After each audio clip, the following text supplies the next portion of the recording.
Argumentos deductivos. Determinar la validez o invalidez de argumentos deductivos utilizando diagramas de Venn. Veamos el siguiente argumento. Cualquiera que trabaje con el actual gobierno tiene un puesto de confianza o es un corrupto.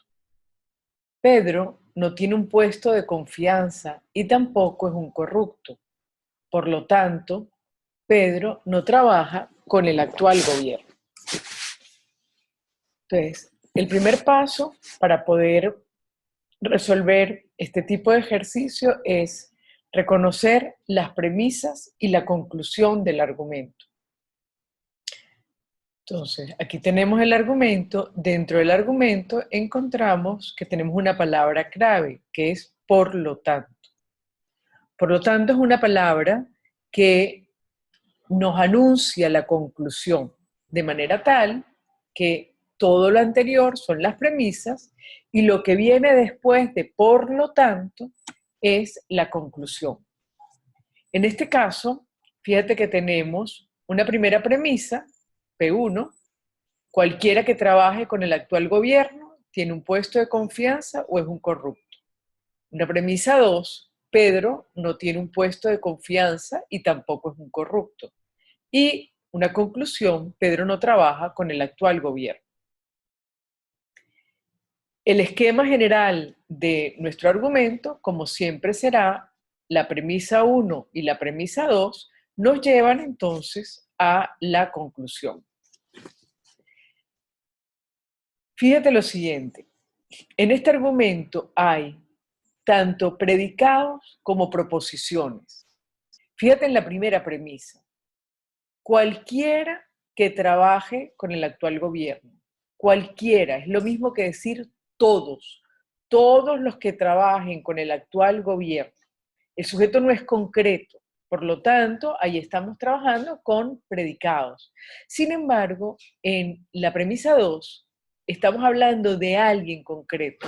Pedro no tiene un puesto de confianza y tampoco es un corrupto. O sea, estamos hablando de Pedro. Ya nuestro enunciado no es un predicado, sino una proposición. Lo mismo en la conclusión. Entonces, vamos ahora a simbolizar el argumento. Como estamos utilizando, como dentro de algunos de nuestros enunciados hay premisas, tenemos que definir el dominio del argumento. ¿Ok? Como estamos hablando de alguien que trabaja, que estamos hablando es de personas, o sea que nuestro universo, lo que da sentido, los elementos para los cuales tiene sentido nuestro argumento es el conjunto de las personas. Vamos ahora a definir los predicados. ¿Qué estamos predicando de las personas? Fíjate. En primer lugar, que trabaja en el actual gobierno. O sea que T de X lo definimos como X trabaja en el actual gobierno. Después, estamos predicando, que tiene un puesto de confianza. Entonces, P de X, X tiene un puesto de confianza. Después, es un corrupto. Entonces, C de X, X es un corrupto. Fíjate que ya no hay más predicados. Lo que aparece es Pedro. Entonces, ya Pedro, si X es cualquier persona, cualquier elemento del universo, Pedro entonces es un elemento en concreto. Entonces, definamos A como el elemento Pedro. Ya A es una constante, es Pedro. Bien, veamos ahora cuáles son los dominios de verdad de cada uno de los predicados. T será el conjunto formado por las personas tal que ellas trabajen en el actual gobierno, hagan que este predicado sea una proposición verdadera. Aquí está entonces el conjunto de los que trabajan con el actual gobierno. P será el conjunto de los que tienen, de las personas que tienen puestos de confianza. Y C son las personas que son corruptas. Bien, para simbolizar cada una de las premisas, vamos a ir paso a paso. La primera premisa, cualquiera que trabaje. Ya vimos que cualquiera equivale a decir todo el que trabaje con el actual gobierno. Entonces, Si es todo, si es cualquiera, tenemos que utilizar el cuantificador existencial. ¿Qué decimos? Que todo el que trabaja con el actual gobierno tiene un puesto de confianza o es un corrupto. Entonces quedaría así: para todo X que pertenece al universo, se verifica que si TDX, si trabaja con el actual gobierno, entonces PDX o CDX tiene un puesto de confianza o es corrupto. Eso es lo que estamos diciendo en la primera premisa. En la segunda, como ya estamos hablando de Pedro, pues tendremos entonces que sustituir en el predicado, dependiendo de lo que estemos predicando, ya no aparecerá X, sino aparecerá A, que representa a Pedro. Vamos a ver. Dice, Pedro no tiene un puesto de confianza. ¿Ok? Es decir, que tendremos que sustituir en P a A. Si sustituimos aquí A, sería A, que es Pedro, tiene un puesto de confianza. Como estamos diciendo que no lo tiene, será la negación de P de A. ¿Qué más estamos diciendo? Y tampoco es un corrupto, es decir, la negación de C de A. Negación de P de A, Pedro no tiene un puesto de confianza y tampoco la negación de C de A. Bien, veamos ahora la conclusión. ¿Qué estamos diciendo en la conclusión? Que Pedro no trabaja con el actual gobierno. Tendremos que en este predicado sustituir la X por Pedro y en ese caso estaríamos diciendo que Pedro trabaja en el actual gobierno.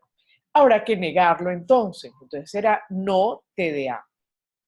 Entonces nuestro argumento nos quedaría así. Tenemos entre llaves las dos premisas que nos llevan a la conclusión. Bien.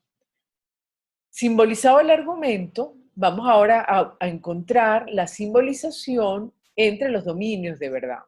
Tenemos aquí el argumento, ahora vamos a ver el dominio de verdad de TDX es T, de PDX es P, de CDX es C, ¿verdad? Entonces, ¿cómo quedaría esto escrito? Tenemos aquí que TDX implica todo esto, es decir, que TDX, que el conjunto T estará incluido en todo este conjunto. Y este conjunto, como tenemos aquí O, va a ser la unión de P con C. Es decir, nos quedaría T queda incluido en la unión de P con C. Y aquí, ¿qué pasa? Fíjate, aquí tienes que A va a pertenecer a qué conjunto. No puede pertenecer a P, porque P es el conjunto de los que tienen un puesto de confianza. Es decir, va a pertenecer al complemento de P. Aquí va a pertenecer al complemento de C.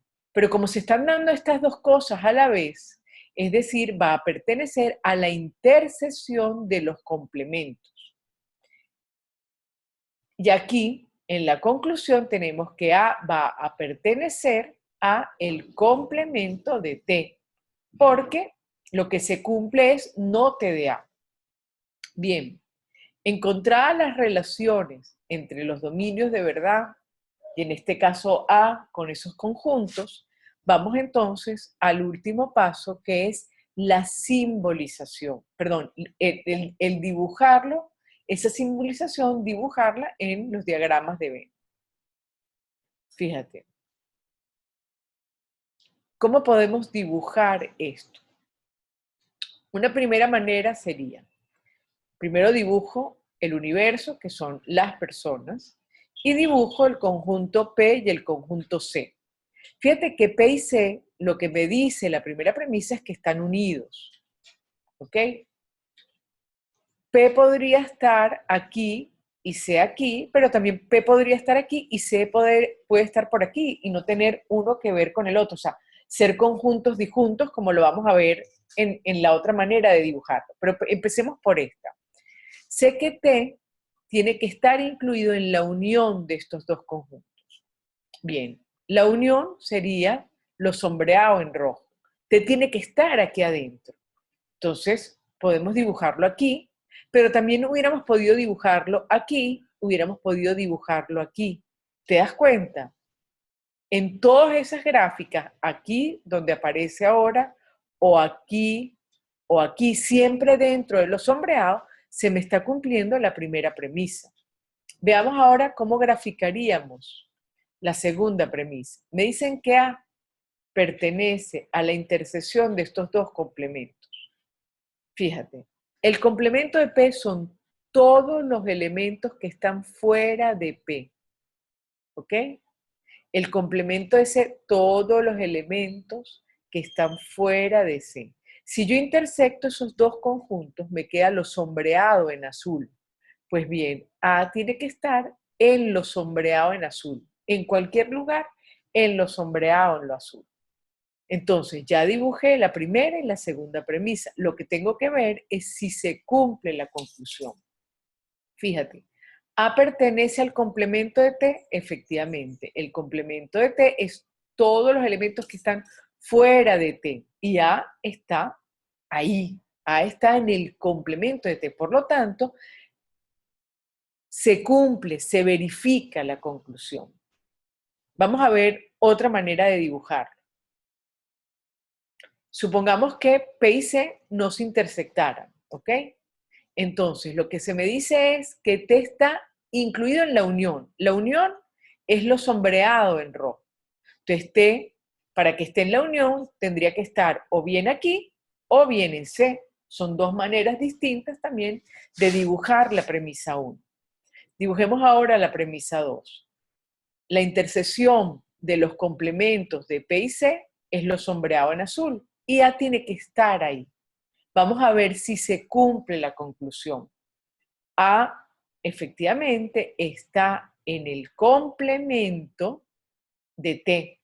Por lo tanto, la conclusión se cumple, se verifica la conclusión. Entonces, tanto en la primera manera de dibujarlo como en la segunda, y en todas sus variantes, porque fíjate, voy a agarrar aquí el marcador.